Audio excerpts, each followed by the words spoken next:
Muito bem, 8 horas 3 minutos em Campos, de volta com o Folha no Ar, primeira edição, ao vivo aqui pela Folha FM, nosso streaming aí no Face também, 98, Folha FM 98,3, e daqui a pouco esse programa estará editado em podcast nas nossas páginas também, no todas as plataformas, enfim.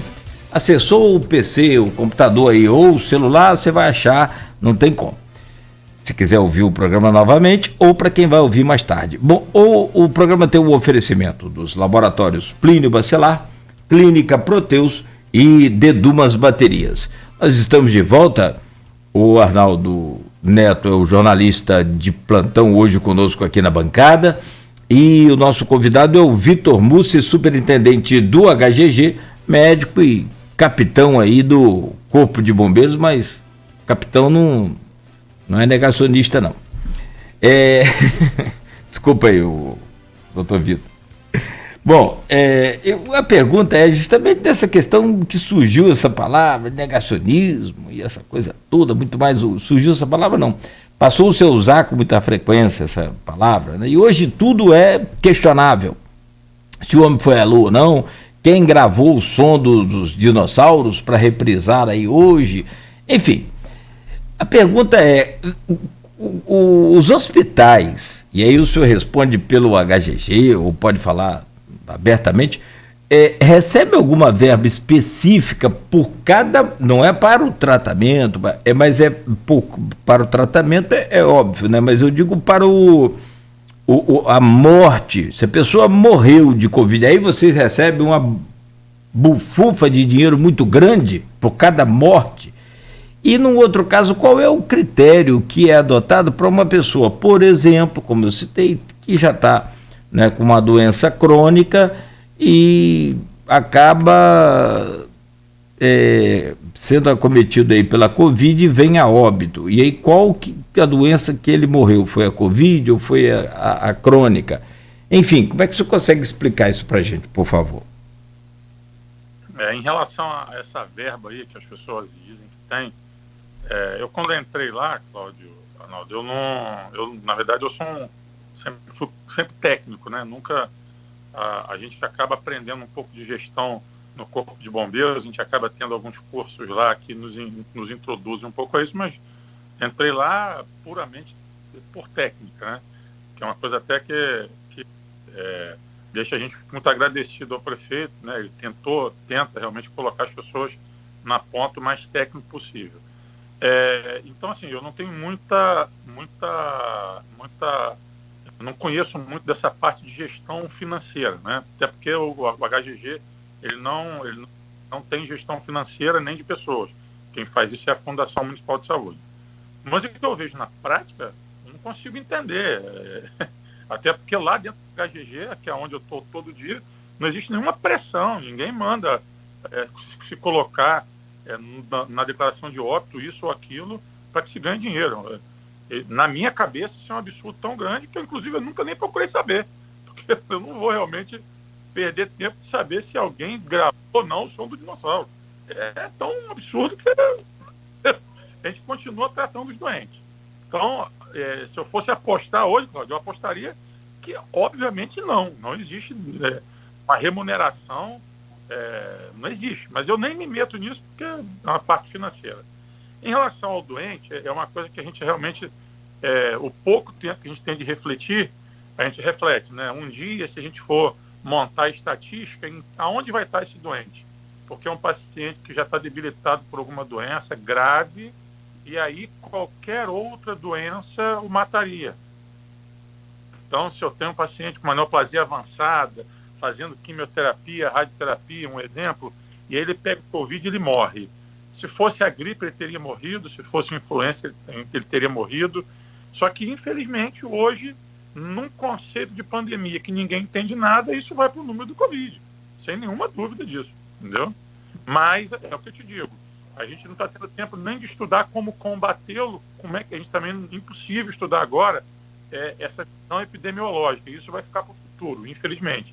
Mas isso eu acho que não é culpa de ninguém, não vejo erro em ninguém.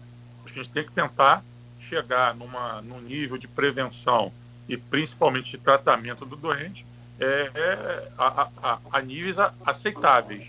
Daqui a pouco, obviamente, quando isso tudo passar, Covid vai virar uma história não só médica, como social, filosófica, religiosa, política. Vai virar um evento como guerras, como espanhola, né? Isso vai virar um grande evento. Certo, eu vou agora trazer algumas perguntas dos ouvintes aqui com relação específica ao HGG. A primeira, você já até falou um pouquinho sobre ela no bloco anterior, da jornalista Silvana Venâncio, que ela diz o seguinte: doutor, uma profissional de saúde me confidenciou que está trabalhando na HGG e que tem locais literalmente caindo quando chove, goteiras. O que o senhor fala sobre essa situação? Então é a estrutura hospitalar. No bloco anterior você mesmo citou algumas dificuldades. Mas qual o panorama geral da estrutura hospitalar no ponto de vista do prédio, do espaço físico? O HGG, Arnaldo, eu falo o seguinte: é um hospital que a gente entra lá, vê aquela destruição, infelizmente, mas quando você está lá dentro, você acaba não vendo a destruição, porque é impressionante e emocionante de ver como que, posso chutar aí um número de 97% dos profissionais que ali estão e estão há muito tempo, como é que eles acham que aquele hospital é um hospital DOR da vida, não querendo fazer propaganda a ninguém. Eles são muito empenhados, né? É emocionante e é o que, na verdade, nos impulsiona ir para lá todo dia. Só que quando você tira essa emoção de lado, de falar da sua casa que você ama, na verdade, e quando você fica com o olhar frio, é um hospital que realmente tem deficiências estruturais absurdas. O prefeito Vladimir, e principalmente o vice-prefeito Frederico, eles vão lá, eles saem de lá com sangue nos olhos, querendo fechar, querendo fazer obra. É realmente a menina dos olhos. O que eu vejo em relação à saúde é transformar aquele hospital no que já teve um dia de atendimento, de qualidade, de limpeza. Então, assim, realmente, hoje a gente tem um hospital precisando muito de reforma. Em termos de hospital caindo, nós tivemos lá um setor em que caiu o forro do teto, o teto, né, que é um forro de gesso, não é nem de gesso, é tipo um vinil lá. Inclusive, a gente teve que interditar esse local e está interditado até hoje. Chamamos a Defesa Civil, eles foram lá e falaram, nos mapearam os locais onde mais tem problemas estruturais. Só que não tem problema estrutural, e esse era até meu medo, mas os entendidos no assunto me disseram: não tem risco do prédio cair, não existe nenhum sinal de rachadura de que vai desmoronar. Tem riscos de, por ter goteira, de ter infiltração, que é um problema crônico do HGG, que é a laje dele, e que inclusive foi o que causou todo esse problema interno, de cair água, né? E quando cai água em gesso, esse gesso vai pesar mais, ou com qualquer outro material, e ele vai despencar. Então, são placas internas. E nisso, na onde tem perigo, nós tiramos a placa. Então tá feio, tem fio aparecendo, tem estrutura de dióxido de gás aparecendo, mas que em tese não tem nenhum risco iminente, absurdo, de desabamento. Não é o melhor cenário, tanto não é que em fevereiro a gente já estava em vias de planejamento de estruturação da rede para absorver o que o HGG oferece, mas com a pandemia a gente teve que recuar e aumentar a nossa capacidade de atendimento. Mas não é nada assim, vai cair, está caindo. Tem realmente problemas estruturais que são sérios, são graves, por uma questão de infecção, de vigilância, de uma série de outros órgãos fiscalizadores que nos questionam, mas, infelizmente, é o que nós temos para oferecer à população numa pandemia em que aumentou avassaladoramente o número de doentes para nós atendermos, né?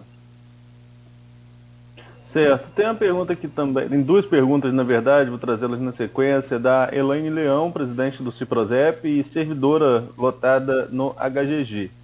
Ela coloca o seguinte: Vitor, em plena pandemia e, claro, diante da necessidade de economizar, pois os gastos na saúde aumentaram com o Covid-19, o prefeito já iniciou o corte das horas extras dos servidores que atuam há anos dentro do HGG para colocar RPAs. Diante de uma situação tão grave, colocar pessoas sem experiência não pode ser ruim para o paciente e para o dinamismo do atendimento?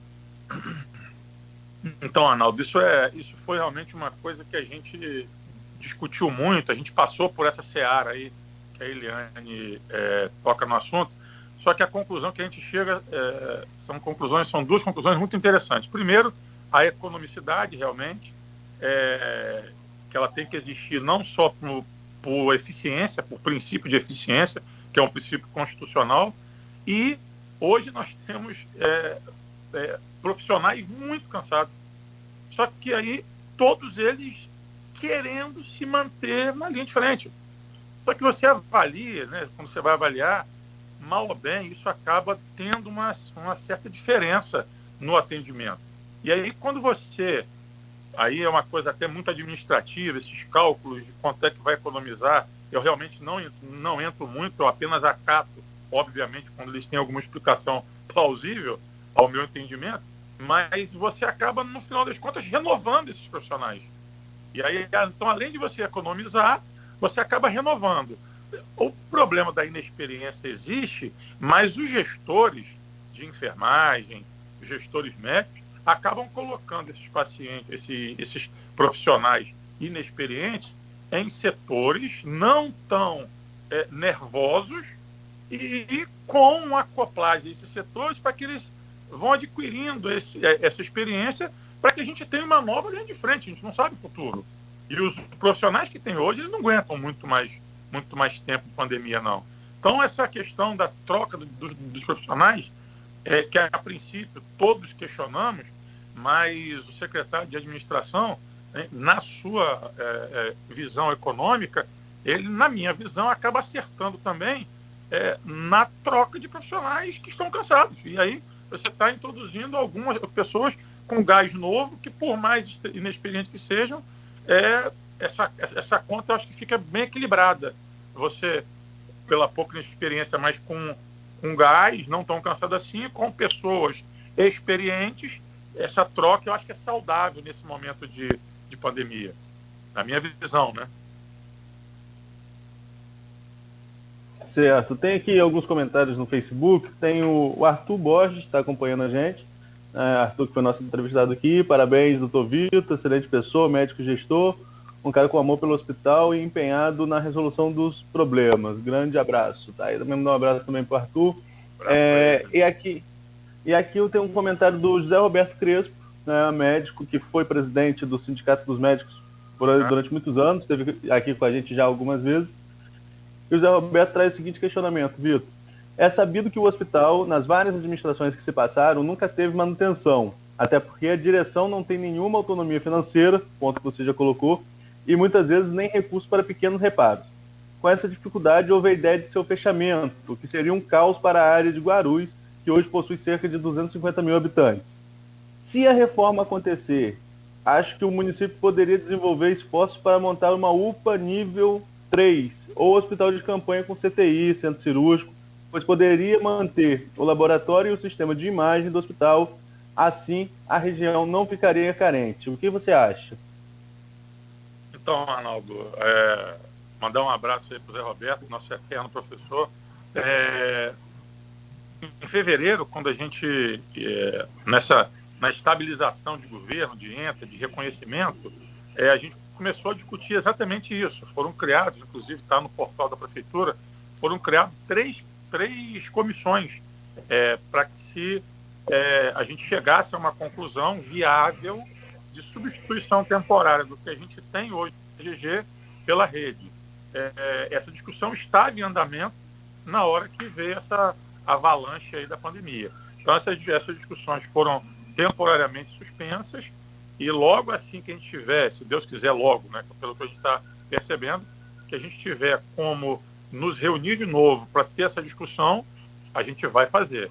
Então, esse cenário ele não está ainda definido, é difícil, mas isso tem que acontecer, não tem jeito. A gente viu aí na pandemia o que está acontecendo, os questionamentos dos profissionais e dos doentes, o HGG, só que a pandemia, aquela frase que a gente ouve, é o que tem para hoje, mas quando acaba a pandemia, eu acabo podendo mais falar o que tem para hoje. Eu tenho que dar um atendimento o mais belo possível ao paciente, e Guarulhos merece isso. Então a obra ela é necessária, não tem como evitar. Infelizmente, alguns problemas vão acontecer, só que aqui, o que a gente pede, né, até eu peço isso aos servidores, a compreensão.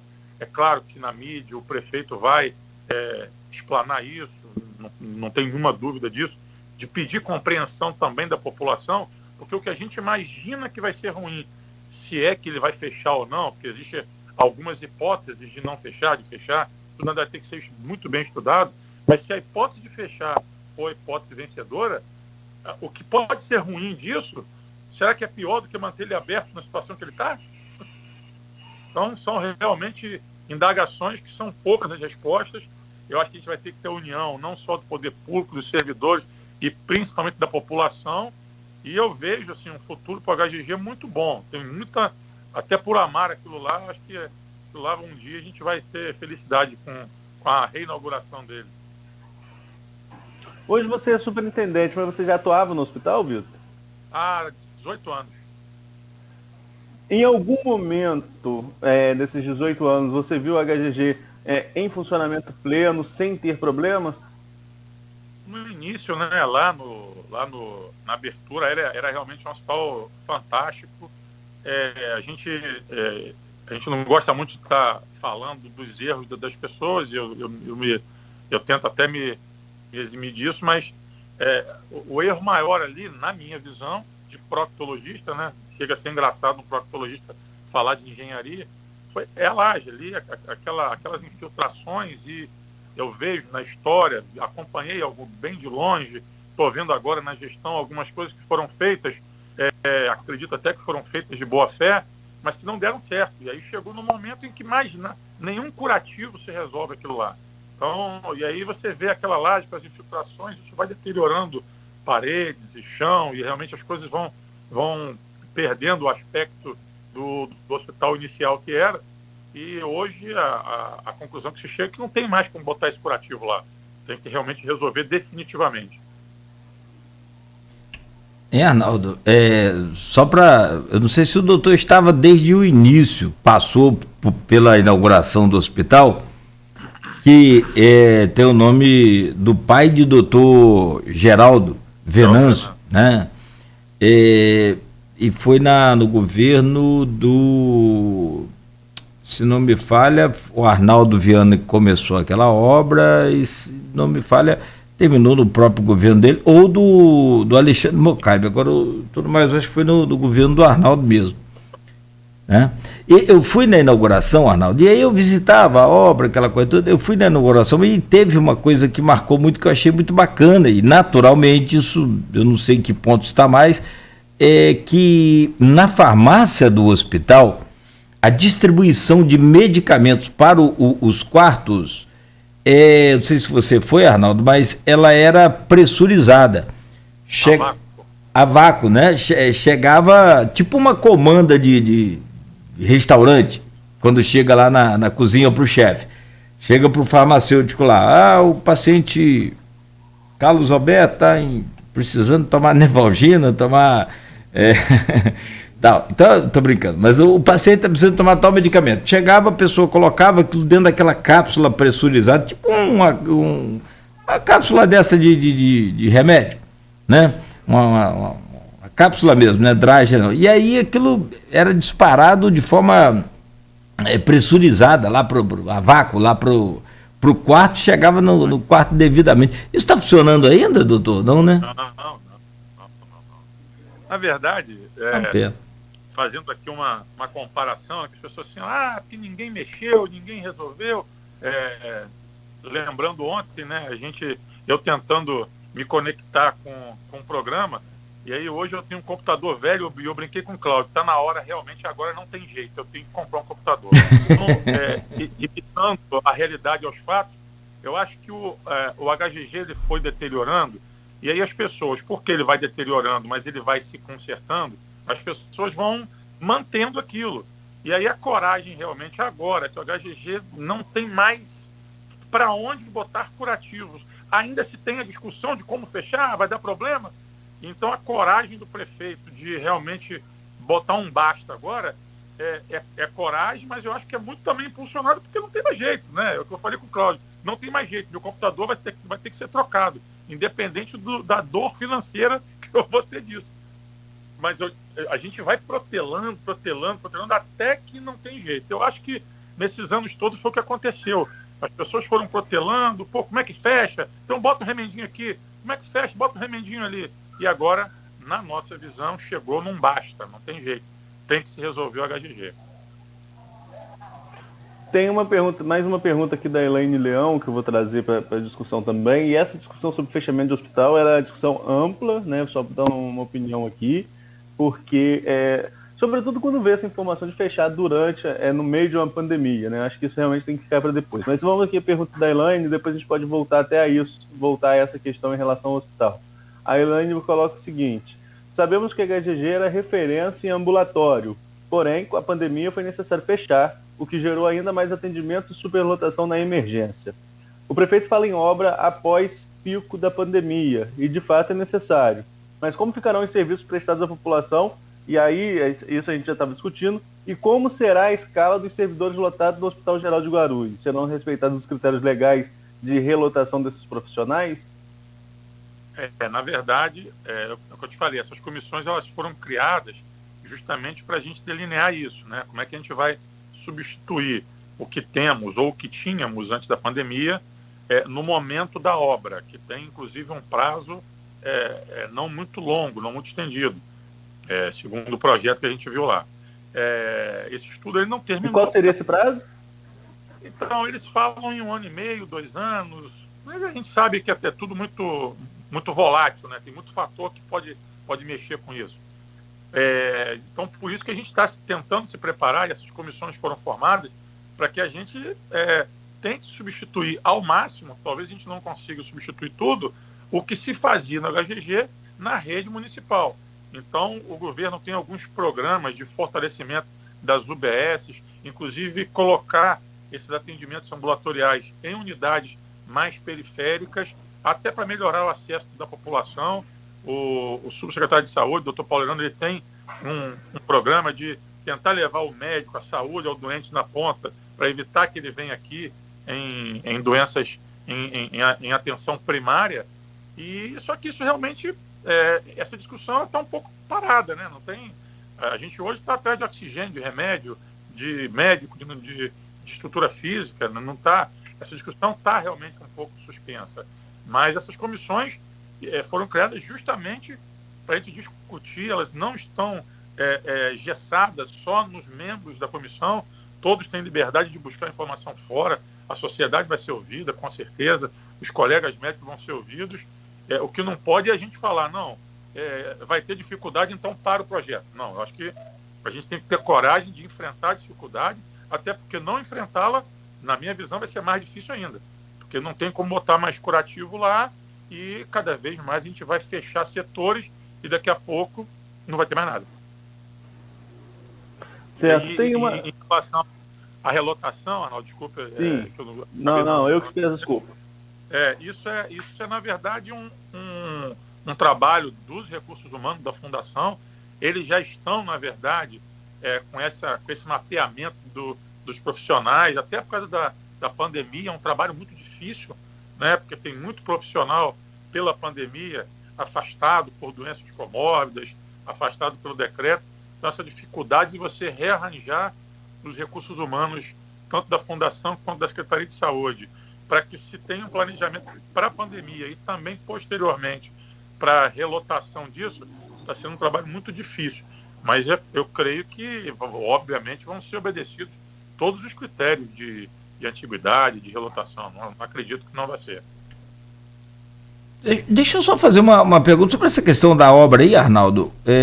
Incluir aí também a questão até o Marcelo aqui está me lembrando, uma época em que o Feijó deu uma entrevista aqui na antiga Rádio Continental, a gente falava sobre uma emenda de 5 milhões, eu coloco isso também, mas eu acho que aí eu não sei se é da época do Vitor, mas agora, recentemente, ainda governador Wilson Witzel esteve em Guarulhos, aí na inauguração do Plaza Shopping, e fez um discurso muito caloroso, até aquela coisa toda, ia liberar uma verba imediatamente de 5 milhões para o HGG. Não chegou a ter conhecimento desse momento e chegou a receber essa verba, esse repasse, ou logo foi cassado? Como é que ficou isso? Que ele colocou de uma forma assim tão veemente, tão rápida, que eu falei, vai vir hoje. Fiquei com essa impressão, né? Eu sei que é claro que é impossível. Como eu falei, como eu entrei lá, eu já entrei num trem andando e em velocidade em grau máximo, né? Então, realmente, a gente está assim, eu me inteirei pouco em relação a essa questão de verba. O que nós sabemos é que tinha realmente uma emenda parlamentar, não me recordo de quem, e que essa emenda era justamente para a obra do telhado e do centro de esterilização do hospital. E aí, com a pandemia, essa obra, aí começaram as restrições de trabalho de obras de construção civil e de realmente baixas de profissionais.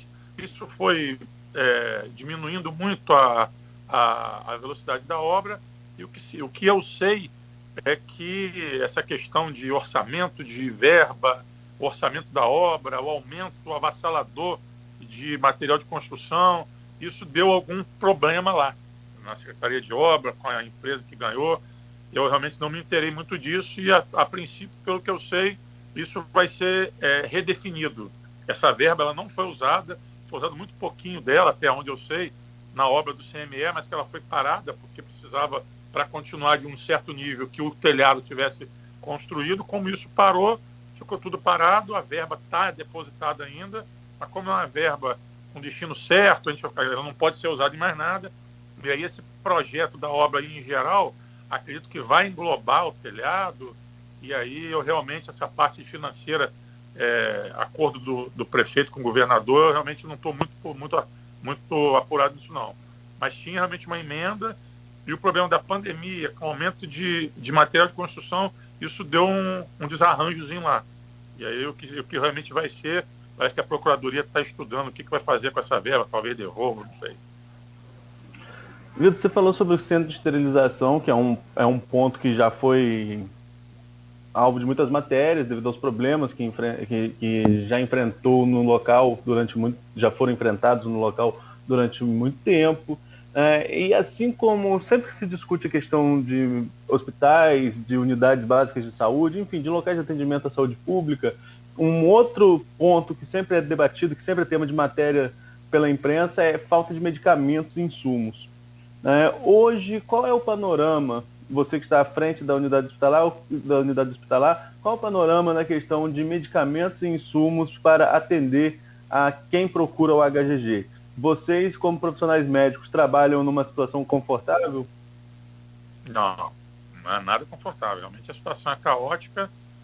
Nas últimas semanas a gente viveu realmente períodos muito difíceis, mas o problema é mundial, né? A gente não é nem questão financeira, né? É questão de que não tem para comprar. E as histórias que eu vejo, inclusive, de hospitais particulares com dinheiro, e não tem remédio no lugar nenhum, zero, não tem chance de compra. E isso realmente deixa a gente... É claro que ninguém ficou sem assistência por causa disso. A gente brinca que a gente estava andando de Mercedes, a gente voltou a andar de passar alemão, mas andou.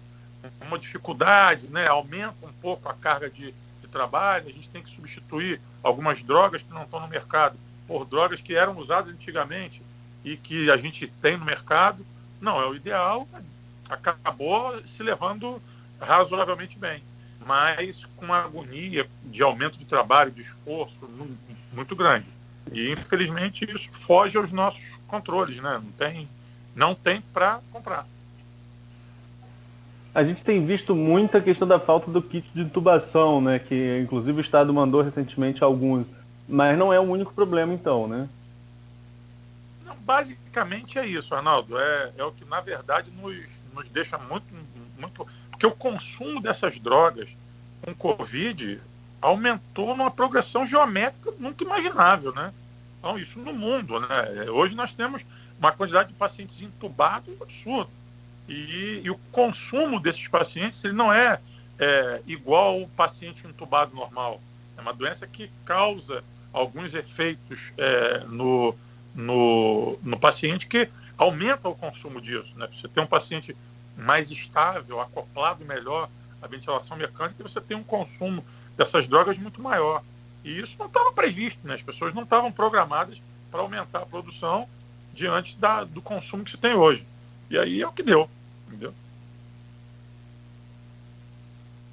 Perfeito. São 8 horas e... porque está acontecendo 8h33. Só para concluir o que Arnaldo estava perguntando, está acontecendo o quê? Esses medicamentos que fazem o efeito de anestesiar as pessoas, né? Eles têm faltado muito e tem sido muito comum, infelizmente, você vê as pessoas sendo intubadas e extubadas de forma desumana, né? Porque não tem falta, às vezes, os medicamentos para que façam aquele efeito de adormecer a pessoa e a pessoa ficar com aquele equipamento dentro do pulmão.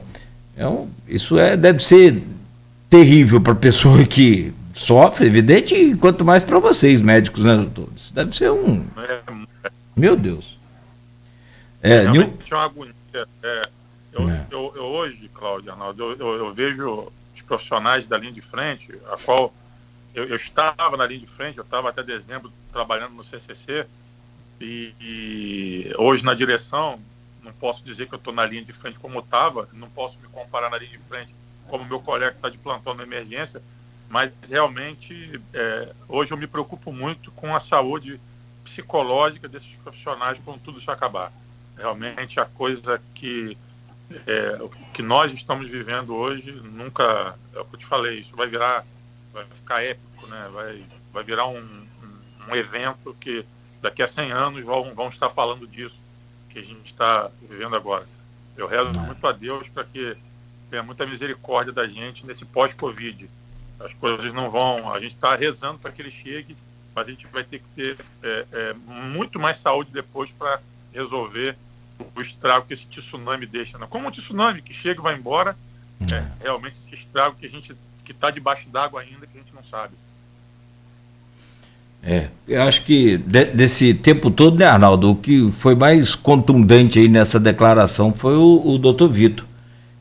Talvez a gente, nesse corre-corre do dia a dia, a gente nunca tenha parado para fazer uma análise mais profunda desse pós-pandemia com relação à parte da saúde, a essas doenças que o senhor falou aí, as já existentes e as que vão surgir depois da pandemia. Minha nossa.